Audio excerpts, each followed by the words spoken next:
कहानी 4 स्त्रियों की है जो आत्मज्ञान पाने के लिए भिक्षुई बनना चाहती थी। वो स्त्रियां काफी गुरुओं के पास जाती है लेकिन कोई भी उन्हें दीक्षा नहीं देता। फिर उन स्त्रियों को एक ऐसे गुरु के बारे में पता चलता है जो इन सब गुरुओं से बिल्कुल अलग था, क्योंकि उनका किसी को भी शिष्य बनाने का तरीका बेहद अनूठा था। वो सबको शिष्य बनाने के लिए तैयार होते थे, चाहे कोई स्त्री हो या पुरुष। लेकिन वो सभी को शिष्य बनाने से पहले उनसे एक प्रश्न पूछा करते थे। वो चारों स्त्रियां बहुत ही आशा के साथ उस गुरु के पास जाती है। उनके पास पहुंचकर वो उन्हें प्रणाम करती हैं। तब वो गुरु उनसे आने का कारण पूछते हैं।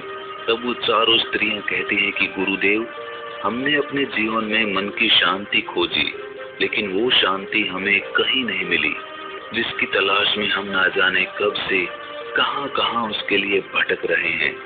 हम आपसे दीक्षा लेकर भिक्षुई बनना चाहती हैं और परम सत्य की खोज में लगना चाहती हैं। वो गुरु कहते हैं कि ठीक है, मैं तुम्हें दीक्षा दूंगा, लेकिन उसके लिए तुम्हें मेरे एक प्रश्न का उत्तर देना होगा। यदि तुम इस प्रश्न का उत्तर नहीं दे पाती तो मैं तुम्हें दीक्षा नहीं दूंगा। प्रश्न बहुत सरल है, क्या तुम तैयार हो? तब वो चारों स्त्रियां कहती हैं कि ठीक है गुरुदेव, हम तैयार हैं। वो गुरु कहते हैं कि ठीक है, फिर तुम चारों में से जो सबसे पहले उत्तर देना चाहती है वो यहाँ रुके, बाकी सब कुछ दूर पर जाकर खड़ी हो जाओ, ताकि वो ना तो प्रश्न सुन सके और ना ही उत्तर। तब गुरु पहली स्त्री से प्रश्न करते हैं कि मान लो कि तुम एक नाव में हो जिसमें 20 पुरुष हैं और तुम अकेली स्त्री हो। वो नाव समुद्र में खो गई है, दूर दूर तक कोई किनारा नजर नहीं आ रहा। अचानक तुम लोगों को एक अनजान टापू दिखता है। तुम लोग उस टापू की तरफ धीरे धीरे बढ़ने लगते हो। तुम ये बात जानते हो कि उस नाव में 20 पुरुष हैं और तुम अकेली स्त्री हो, और तुम सोच रही हो कि उस अनजान टापू पर पहुंचने के बाद तुम्हारे साथ क्या होगा। तब वो गुरु उस स्त्री से पूछते हैं कि तुम बताओ, उस परिस्थिति में तुम क्या करोगी? तब वो स्त्री कहती है कि मैं ऐसी स्थिति में अपनी इज्जत बचाने के लिए समुद्र में छलांग लगा दूंगी, अपनी जान दे दूंगी। शायद आप में से भी कुछ लोगों को उस स्त्री का उत्तर सही लगा होगा, लेकिन वो गुरुदेव उस स्त्री से कहते हैं कि तुम अब जा सकती हो, तुम्हारा उत्तर गलत है। जो हुआ ही नहीं उसके लिए तुम्हें अपने आप को दंड देने की क्या आवश्यकता है?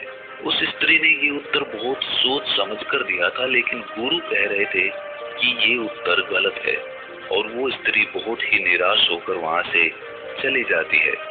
तब दूसरी स्त्री आती है। गुरुदेव उससे भी यही प्रश्न करते हैं कि मान लो तुम एक नाव में जा रही हो, उस नाव में 20 पुरुष मौजूद हैं और तुम अकेली स्त्री हो। वो नाव समुद्र में कहीं खो गई है और उसे कोई किनारा नहीं मिल रहा। अचानक तुम्हें एक अनजान टापू नजर आता है और तुम लोग उस अनजान टापू की तरफ बढ़ने लगते हो, और तुम्हारे भीतर ये चल रहा है कि तुम अकेली स्त्री हो और वहां पहुंचने के बाद तुम्हारे साथ क्या होगा। गुरु कहते हैं कि तुम बताओ, इस परिस्थिति में तुम क्या करोगी? वो दूसरी स्त्री कहती है कि ऐसी स्थिति में मैं स्वयं को उस नाव में मौजूद सबसे शक्तिशाली पुरुष को स्वयं को समर्पित कर दूंगी, क्योंकि एक शक्तिशाली पुरुष उन 19 लोगों से मेरी रक्षा करेगा। शायद आपको ये उत्तर सुनने में सही लगे, लेकिन गुरु उस दूसरी स्त्री को भी कहता है कि तुम जा सकती हो, तुम्हारा ये उत्तर भी गलत है। एक पुरुष चाहे कितना ही शक्तिशाली क्यों ना हो, लेकिन 19 पुरुष से कमजोर ही होगा। वो स्त्री भी निराश होकर लौट जाती है। तब तीसरी स्त्री की बारी आती है। तब गुरु उससे भी यही प्रश्न करते हैं कि मान लो कि तुम एक नाव में जा रही हो और उस नाव में 20 पुरुष मौजूद हैं और तुम अकेली स्त्री हो, और वो नाव समुद्र में कहीं खो गई है, उसको कोई किनारा नहीं मिल रहा, और अचानक तुम्हें एक अनजान टापू नजर आता है और तुम लोग उस टापू की तरफ बढ़ने लगते हो, और तुम्हारे भीतर भी यही चल रहा है कि तुम उन 20 पुरुषों के बीच अकेली हो, और वहां पहुंचने के बाद तुम्हारे साथ क्या होगा।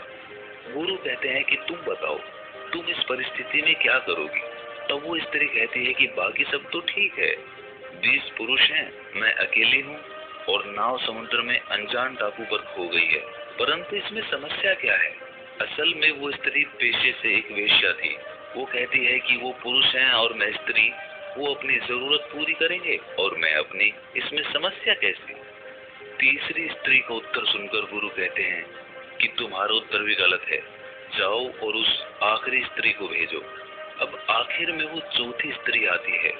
गुरुदेव उससे भी वही प्रश्न करते हैं कि मान लो कि तुम एक नाव में जा रही हो और उस नाव में 20 पुरुष मौजूद हैं और तुम अकेली स्त्री हो। वो नाव समुद्र में कहीं खो गई है, उसे कोई किनारा नहीं मिल रहा। अचानक तुम्हें एक अनजान टापू दिखाई देता है और तुम लोग उस टापू की तरफ बढ़ने लगते हो और तुम्हारे भीतर ये चल रहा है कि तुम उन 20 पुरुषों में एक अकेली स्त्री हो और वहाँ टापू पर पहुँचने के बाद तुम्हारे साथ क्या होगा? तुम बताओ, इस विपदा की स्थिति में तुम क्या करोगी? वो चौथी स्त्री अपने दोनों हाथ जोड़कर सर झुकाकर कहती है कि पता नहीं, मैं उस समय उस स्थिति में क्या करूंगी। तब गुरुदेव कहते हैं कि फिर जानने के लिए तैयार हो जाओ। जिसके पास पहले से ही कोई बनावटी उत्तर नहीं है, वही सच्चा उत्तर खोज सकता है। वो गुरु उस स्त्री को दीक्षा देते हैं और वो स्त्री परम सत्य की खोज में लग जाती है।